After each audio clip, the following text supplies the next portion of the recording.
There's a resolution you have in your hands there. It's the acceptance in principle of the Anishinaabeg Chinook Nagawin. Would the chiefs like to speak to the resolution? The mover and seconder. Chief Hare. Yes, I move the resolution, and I'd like to say a few words about the content of it. Migrantgo yashbigatek mandana wandak kabi dojik shke naknege when we dapna minge gashigo we gish sizno bama we gish sizgade migrantgo yash dapna minge na mi jikiding mi odenekya ejain. This resolution kind of addresses some of the matters and concerns that were raised yesterday and by some other chiefs, and it accommodates to the extent possible those issues that were brought up.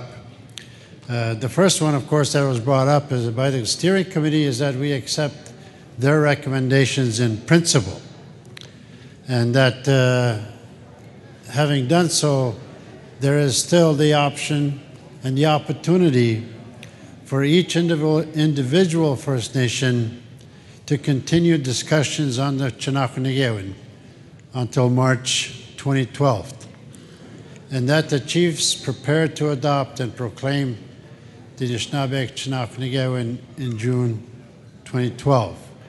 And in recommending that, please understand that that these discussions about the Chinook Nagawin is up to you as chiefs and leaders in your community to enter into discussions, if you have not already done so, with your membership, and how you bring forward these and how you adopt the recommendations of your community is up to you to decide. By that I mean it could be by a simple band council resolution that adopts, the recommendations in principle, or it could be a referendum. But the idea is that it's up to each individual First Nation to determine how they will adopt these recommendations that are being provided to you, and to adopt them in principle. However, in the discussions again in the communities, as we experienced yesterday afternoon, every individual First Nation may have a different idea about some of the wording, for example, some of the content in the document, and also maybe introduce new ideas and then bring them forward. Well, in the resolution, it provides for each First Nation to be able to forward their recommendations and ideas to the steering committee. The second last part of the resolution says that recommendations arising from the First Nation discussions, and those would be discussions in your individual communities, that they be forwarded to the Anishinaabeg Chinook Nagawin Steering Committee by March 1st, 2012, and that the steering committee will take into consideration all of the recommendations sent to the committee, and then they will, I guess, sort out the recommendations and then present them into a sensible or a reasonable or a proper priorities. So the committee will come back then and say, this is what we heard from the First Nations, and this is where we have put some of these recommendations, bearing in mind that some of these recommendations may not even sometimes pertain to the Chinookanagewin Constitution itself, because we heard yesterday about, for example, financing. Well, financing is not really at the heart of this document. That's not to say that we have to figure out how to finance the business of the Grand Council and the Anishinaabe Nation. But some of these recommendations will be put into the bubbles that Chief Abadaswe talked about, and then some could very well be included in the sort of the third or fifth revision of the Chinookanagewin Constitution. Presently, it's very simple, it's very straightforward, but it does give everybody an opportunity to have further input if they are not totally satisfied with the current recommendations. So I may have left some things out, and I'll ask Chief Shining Turtle to also speak to the resolution. Chief Shining Turtle, the Ojibways of Whitefish River. I just wanted to add that the Constitution in and of itself, as we're learning, is not a stagnant document.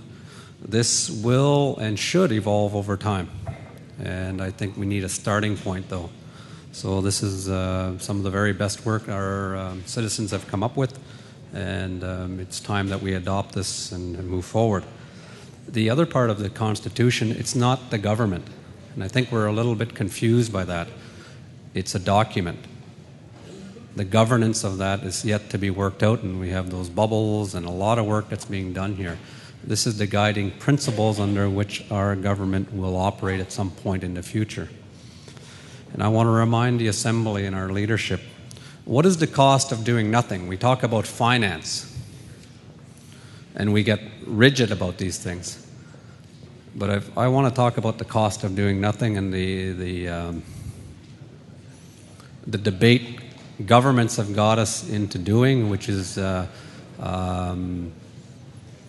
getting us talking amongst ourselves and doing absolutely nothing. So let's move this forward.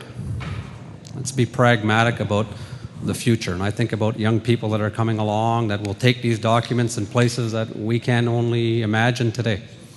So I ask for the support of the Assembly to make this happen, and that we trust ourselves and trust our young people, that we will empower them to take this in places the federal government and provincial governments are unwilling to go. Miigwech.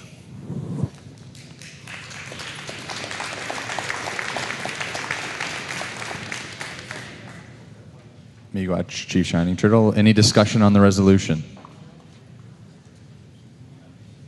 Chief Daybridge? I'm just a little confused here.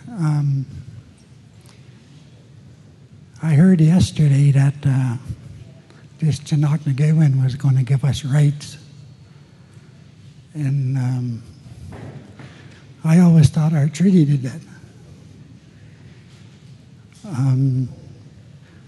I'm kind of confused if this is the corporate structure as opposed to our treaty.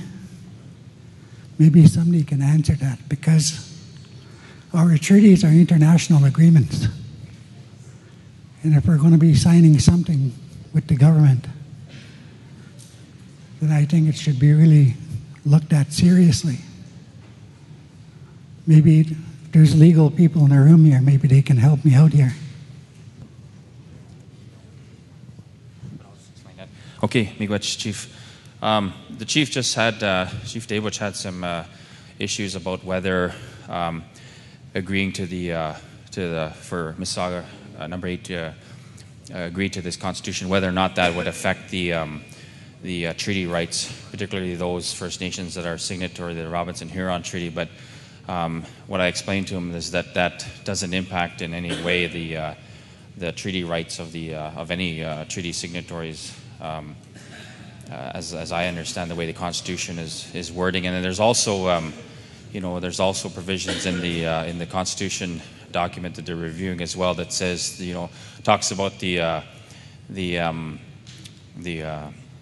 operational compatibility of the laws. So it says that, for example, that the First Nation laws, for example, would prevail over some of the Anishinaabeg Nation laws in the event that there's conflicts there. But the Constitution, as it's currently drafted, doesn't impact on the treaty rights of any of the bands that are signatory to the Robinson-Huron Treaty or any of the other treaties, for example.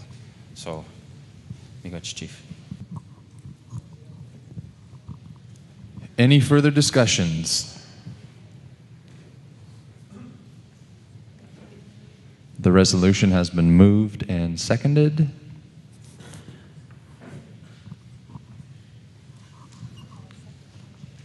The resolution has been moved and seconded. Question has been called.